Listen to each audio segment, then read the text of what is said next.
fine geeklings, welcome to night number 9 of Spooktober, and tonight I'm gonna tell you another story. The Red Death has long devastated the country. No pestilence has ever been so fatal or so hideous. Blood was its avatar and its seal. The redness and the horror of blood. There were sharp pains and sudden dizziness, and then profuse bleeding at the pores with dissolution. The scarlet stains upon the body, and especially upon the face of the victim, where the best ban would shut him out from aid and from the sympathy of his fellow men. And an entire seizure, progress, and termination of this disease were the incidents of no less than half an hour. But the Prince Prospero was happy, dauntless, and sagacious. When his dominions were more than half depopulated, he summoned to his presence 1,000 hale and light-hearted friends from among the knights and dames of his court, and with these retired to the deep seclusion of one of his castellated abbeys. This was an extensive and magnificent structure, the creation of the prince's own eccentric yet august taste. A strong, lofty wall girdled it in. This wall had gates of iron.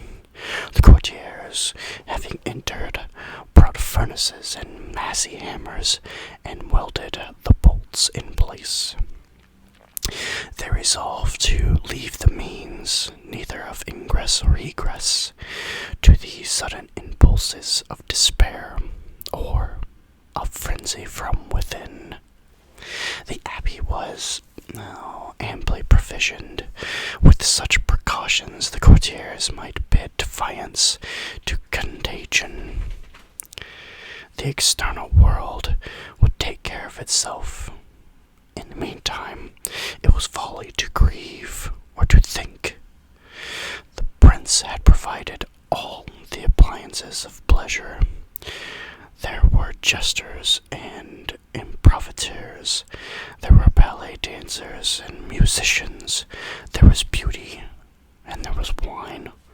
All of these and security were within the walls of the castle. Without or missing was the Red Death. It was toward the close of the 5th or 6th month of his conclusion, and while the pestilence raged most furiously abroad, that the Prince Prospero established his 1,000 friends, or entertained his 1,000 friends at a masked ball of the most unusual magnificence. It was a voluptuous scene, the masquerade. But first, let me tell you of the rooms in which it was held.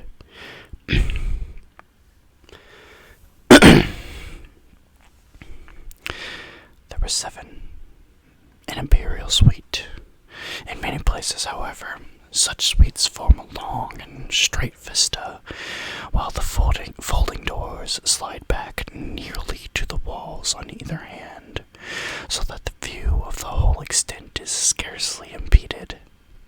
Here, the case was very different, as might have been expected from the Duke's love of the bazaar. The apartments were so irregularly disposed that the vision embraced but little more than one at a time. There was a sharp turn every 20 or 30 yards, and at each turn a novel effect. To the right and left, a tall and very narrow Gothic window looked out upon the closed corridor,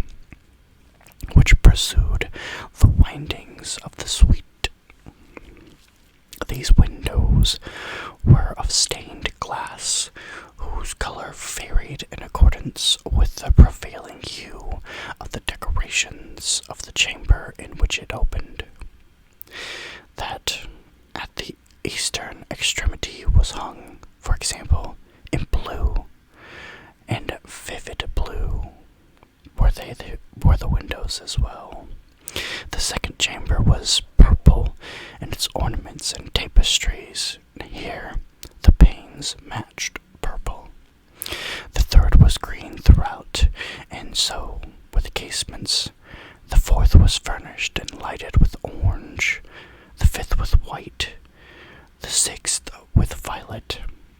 And the seventh apartment was closely shrouded in black velvet tapestries that hung all over the ceiling and on the walls, falling in heavy folds upon a carpet of the same material and hue.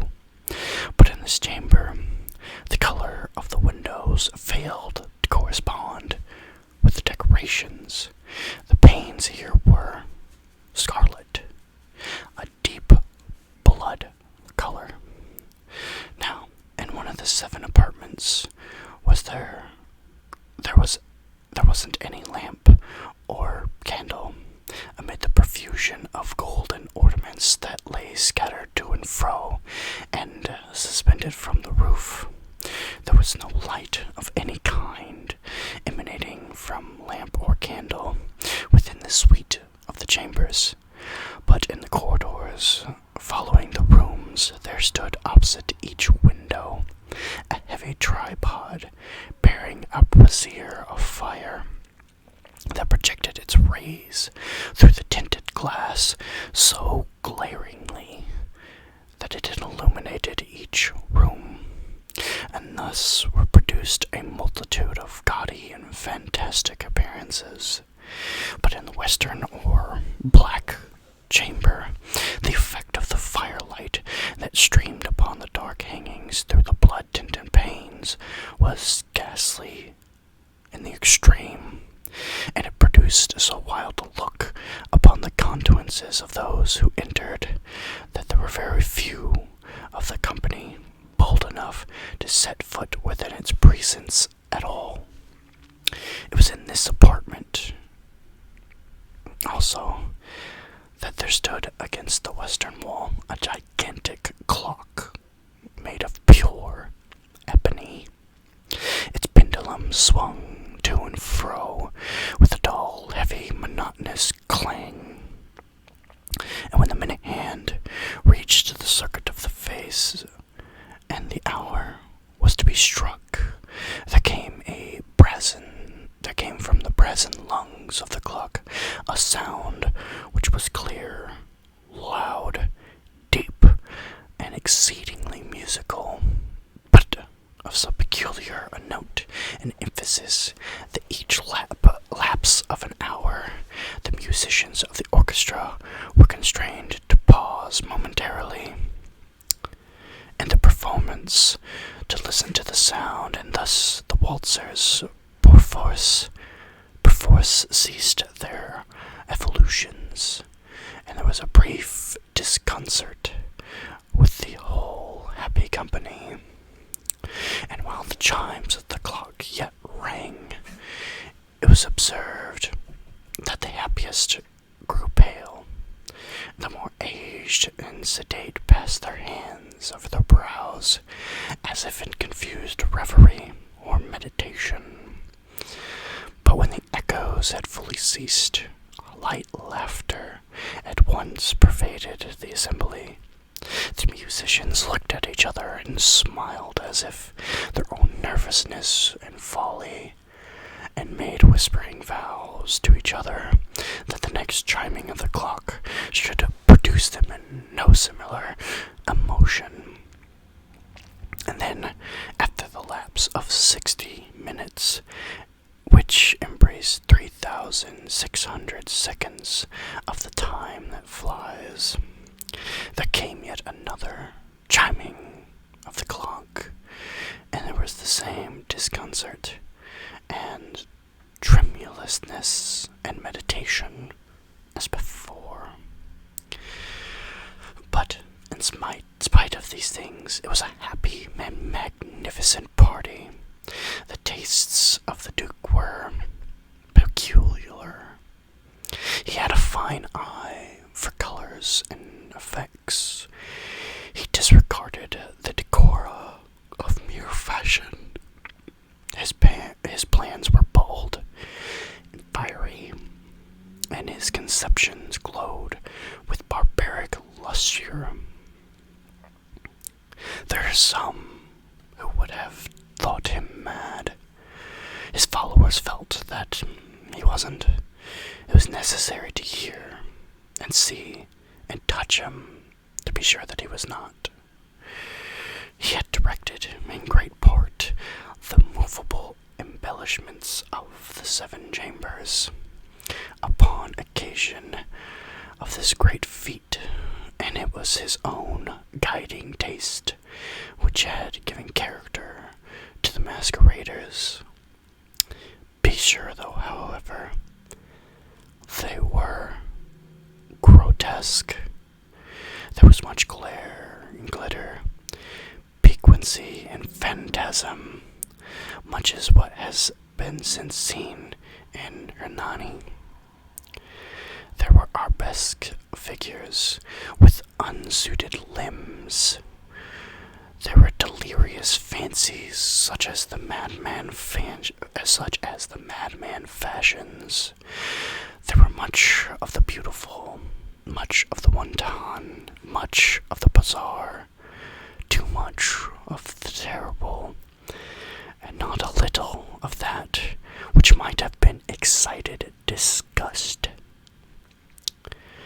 To and fro in the 7 chambers there stalked, in fact, a multitude of dreams, and these, the dreams, writhed in and about, taking you from the individual rooms, and causing the wild music of the orchestra to seem as a echo of their step. And anon there strikes the ebony clock which stands in the halls of velvet. And then, for a moment, all is still, all is silent, save the voice of the clock. The dreams are stiff frozen as they stand, but the echoes of the chime die away. They have endured but an instant, and a light, half-subdued laughter floats after them as they depart. And now again the music swells, and the dreams live and writhe to and fro more merrily than ever before, taking you from the many-tinted windows through which streams the rays of the tripod fires. But to the chamber which lays most westwardly of the 7, there were now none of the maskers who would venture, for the night is waning away, and there flows a ruddier light through the blood-colored panes, and the blackness of the sable drapery appalls. And to him whose foot falls upon the sable carpet, and there comes a near clock of ebony, a muffled peal, more solemnly emphatic than any which reaches their ears, who indulge in the more remote gaieties of the other apartment.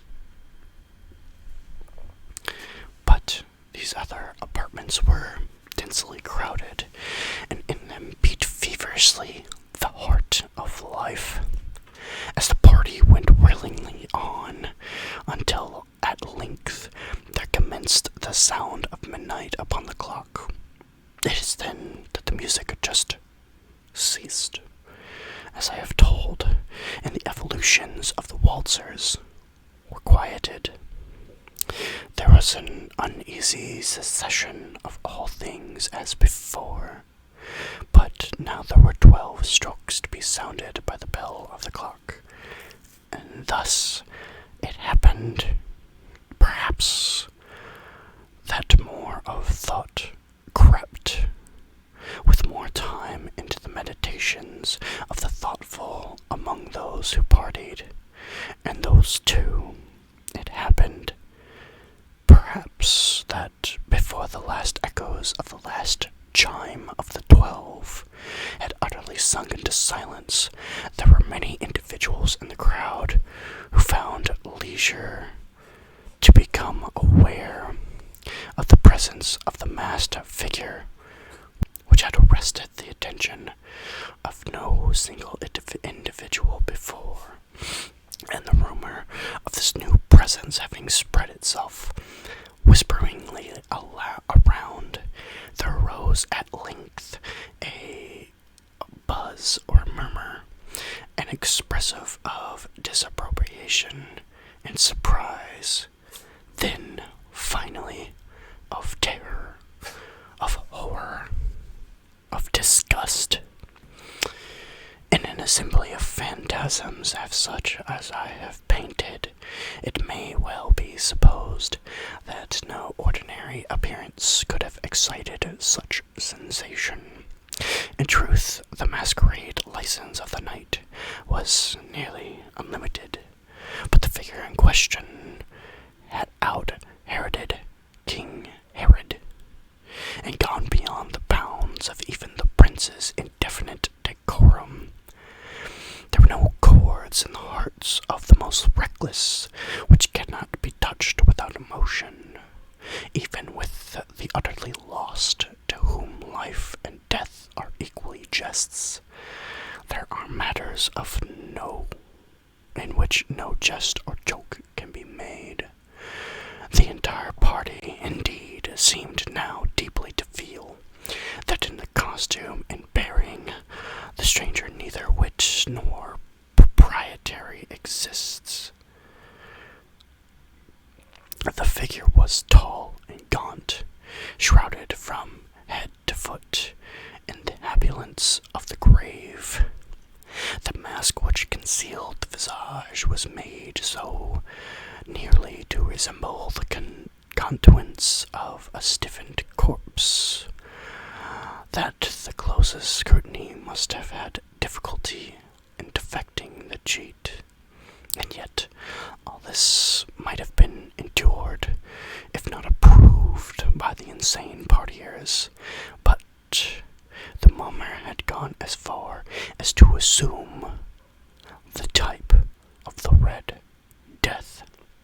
His vesture was dabbled in blood, his broad brow, all with the features of the face, was besprinkled with the scarlet horror. When the eyes of Prince Prospero fell upon this spectral image, which with a slow and solemn movement, as if more to fully sustain its role, stalked to and fro among the waltzers, he was seen to be convulsed, and in the first moment with the strong shudder either of terror or distaste, but in the next his brow reddened with rage. "Who dares?" he demanded hoarsely of the courtiers who stood near him. "Who dares insult us with this blasphemous mockery?" "Quick, seize him, unmask him, that we may know who we have to hang at sunrise from the battlements."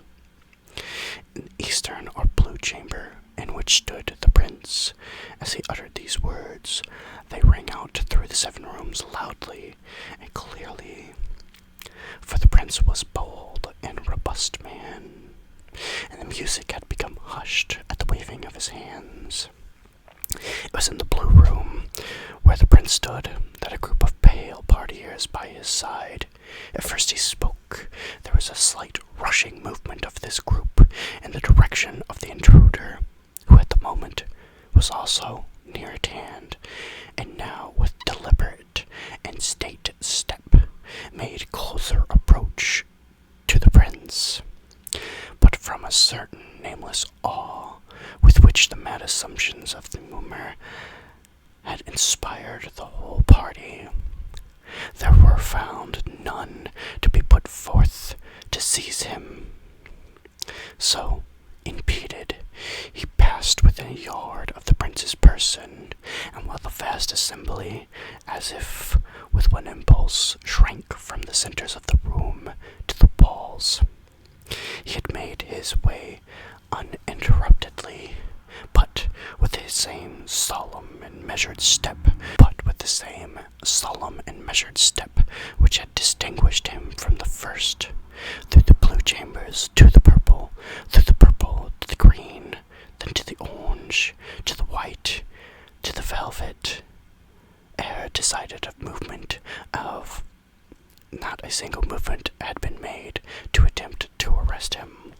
It was then, however, the prince, maddening with rage and the shame of his own momentary cowardice, hurriedly rushed through the 6 chambers, while none followed, on account of a deadly terror that had seized them all.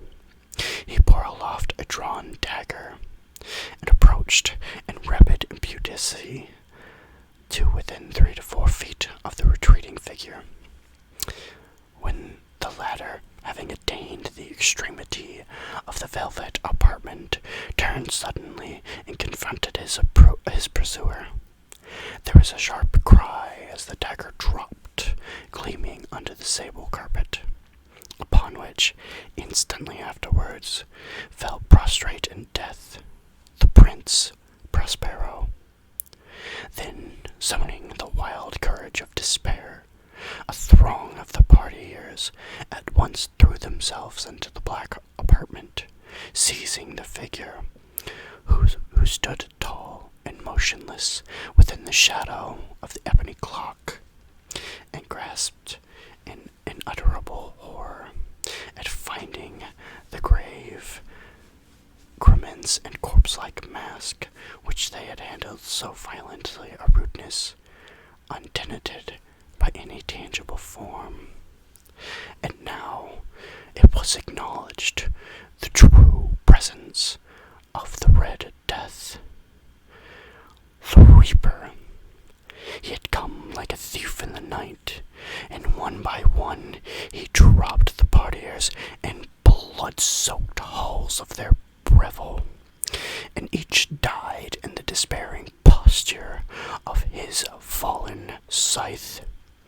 The life of the ebony clock went out with that of one last of the happy, and the flames of the tripods expired, as darkness, decay, and death held unlimited